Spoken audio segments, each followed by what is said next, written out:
What up? We're out here fucking working on the old drift stang some more. Let me show you what I've accomplished and broken. So the motor's in. I got it mostly wired. I gotta terminate some stuff. I seemingly can never make wiring look neat. But whatever. These go to the intake. But I tried my best. I gotta terminate a couple things still. Did all the spark plug wires, distributor. I got the computer wire running inside.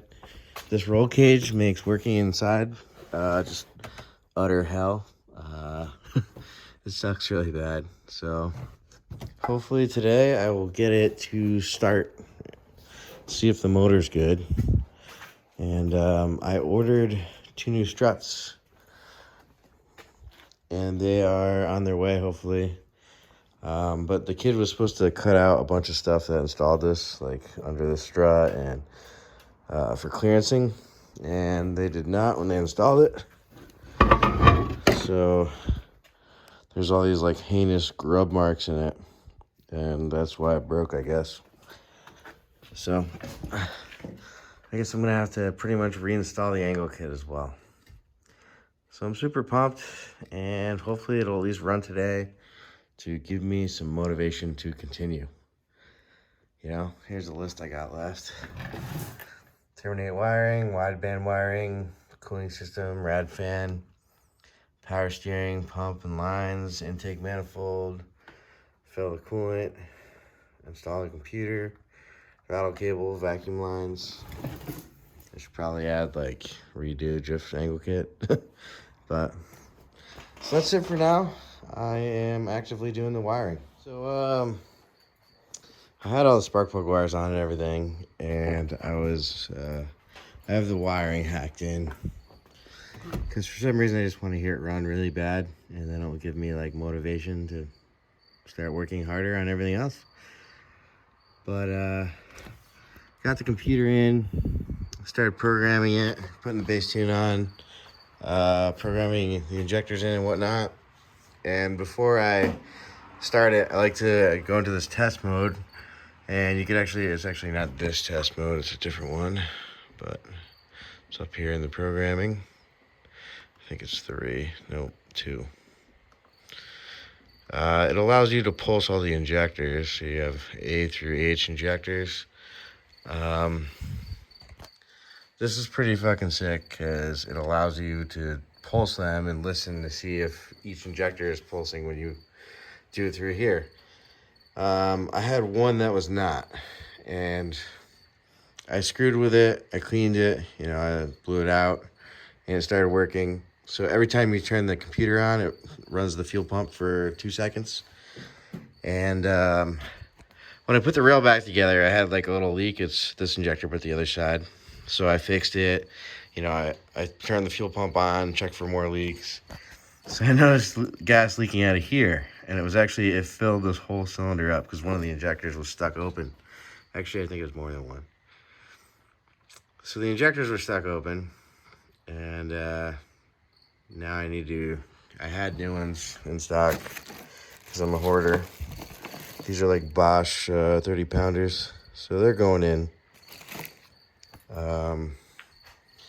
And then I got to put the spark plugs back in because the cylinders were filled with gas. So I had to, you know, turn over the motor and get the gas out. So I got to put the spark plugs back in, put new injectors in, change my injector dead time in the programming for the new injectors because these are Bosch and the other ones were Ford. And then hopefully it won't fill the cylinders with gas. Maybe I could start it tonight, you know. Hope that wasn't too much. I'm gonna get at it again. The gas is drying up nicely, you know.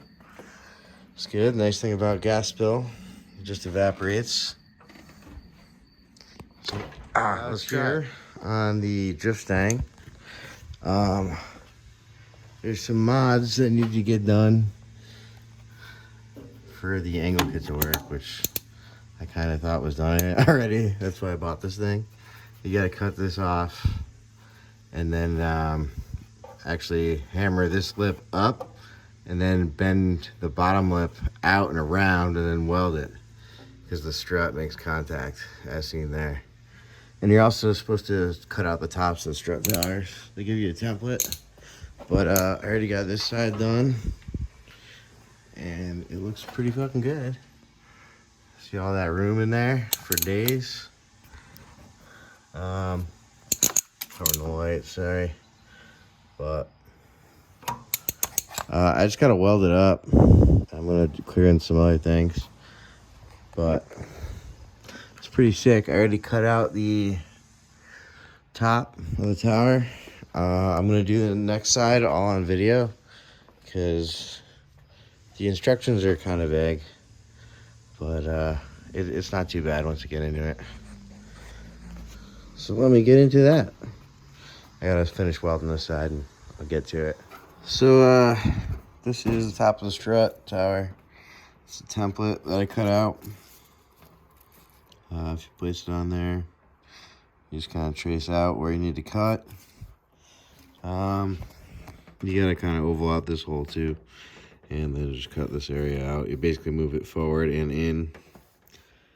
And I am lucky enough to have a plasma cutter because my work let me borrow it, but you can cut it out with anything, you know, grinder, jigsaw, whatever you got. So let me cut this out, and then we'll move to the tower modification, which is a joy too. So now that is cut out. There you go. Not too bad. And now we'll move on to the bottom part that needs to get cut. All right, next is, here's your strut tower, the underside. You got this lip here. You gotta cut this section out. And then you push this metal up, and then there'll be a flat piece there that you fold over, and then weld. So I'm gonna start by cutting this out, and so I can give the plasma cutter back to my work, basically. And then I use an air hammer and just push this up, and then fold this over with the air hammer, and it works amazing. So let me cut that out, I'll show you what it looks like. So here it is with that little piece cut out. And now I'm gonna push this outer piece up with my air hammer, probably like a 1/2 inch. It's kind of loud, so I'll kind of show you what I did, but I'm not gonna show it on camera. So now I've pushed this piece of metal up, exposing the one that goes up and down. I don't know how well I can make that out, but this one's like flat this way, and this one's, yeah, I pushed that up.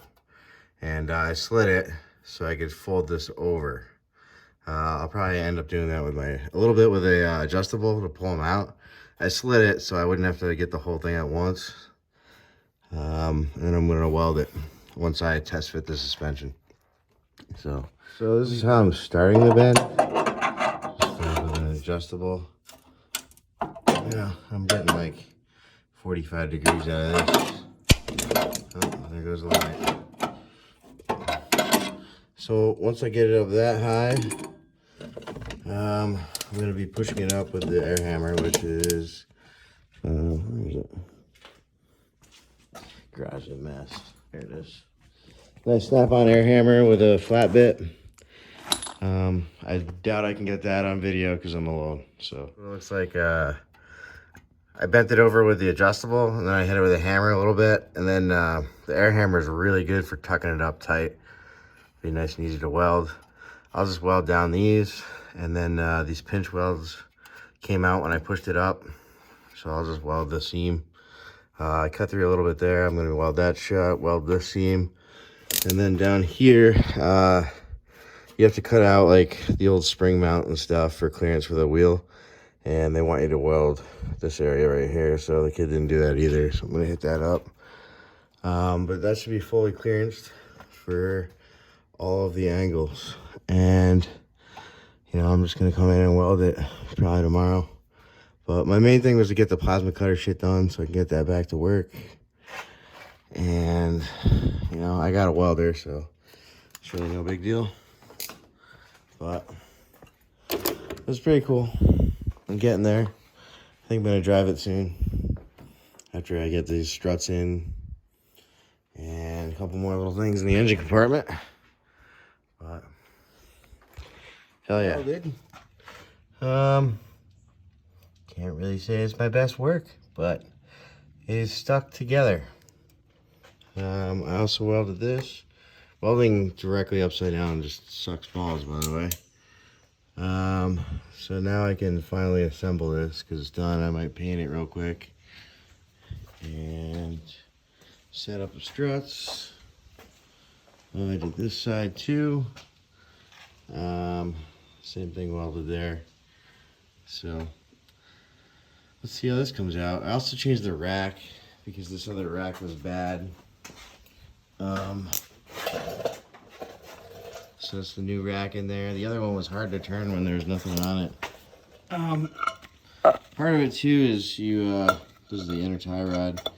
You cut these in half, like they're usually a little bit longer, so you get more throw out of the rack. And these are the bump steer kit. They're stuck on here, the aluminum and the steel corroded together. So I had to buy new ones of those. They're in the mail. And soon we should see some angularities out of this bitch soon. Hell yeah.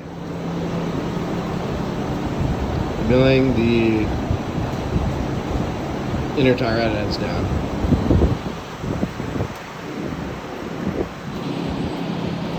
Hello everyone, I've been waiting for 2 weeks for these fucking things. So now I can continue. I've just been working on like tightening up the wiring harness and shit, but let me show you what this does. So on a Mustang, this is not what comes stock, obviously. Stock, they don't have a spring, it's just a strut. And when you turn the wheel, the rod that goes into the strut stays stationary, and then the strut body like circulates around it.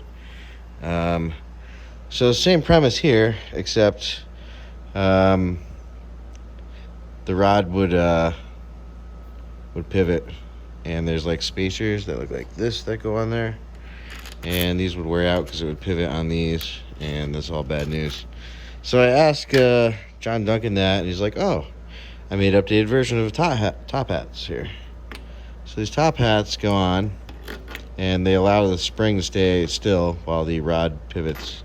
So it has a bearing in there. So I got this one all set up already, and it works. And I'm gonna get this one set up and then install in the car. I also had to get new tie rod ends, but I'll show you that. It works like very nice. Oh my god, I almost fell. It moves so easy. So the top part of the strut doesn't move. Whole spring is moving. It is freaking beautiful. Nothing is binding. So excited. Got to get these tie rod ends going now. Definitely put never seize on that shit, because one of the ones I took off was seized. Like they, you know, they're not coming apart. They're married. So never seize for the win.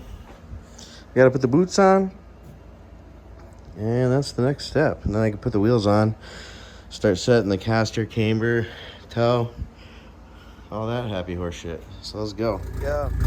I just drove the turbo truck again, and I haven't driven it in a long time.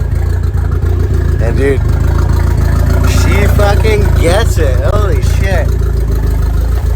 Fucking thing's a ripper. It's kind of humid today too. Oh, I love it. Coilovers, man.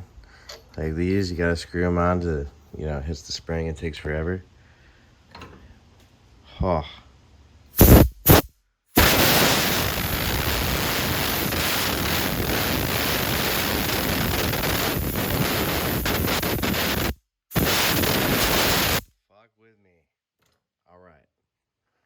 Yeah. Dark out early. I wish it were daytime. Oh wait, it is daytime. Hell yeah. Let's go work. Yo, it's Redneck Joe. I'm still fucking alive. I got COVID and almost died. Don't smoke, kids. Still working on the car. Let me show you what I got going on. The angle kit done. Don't mind this fender flare. It's not lit. It's not gonna stay. That works pretty nice. Let's see some angle. Oh yeah. So that works like that. I had to lift the seat because I can't see out of the fucking thing. So I lifted the back. So that's pretty cool. What else? The radiator fan, the little one I had on it, did not work. It was overheating, so I had to put the stock one off my parts car. And a bigger power steering cooler, because that shit was gone, you know. I put those stops on there, so they're pretty cool. But it gets a lot of angle. I'm gonna end this video here. There's a lot more I did, and I actually have taken this to an event. I was just rushing and I didn't take video. So I'm gonna show everything I did and hopefully include some of the event video. But oh yeah, I added a fire extinguisher, the quick release. But thanks for watching. Sorry it's been so long. Promise there'll be some more video of this thing soon. Some of it going sideways even. Peace.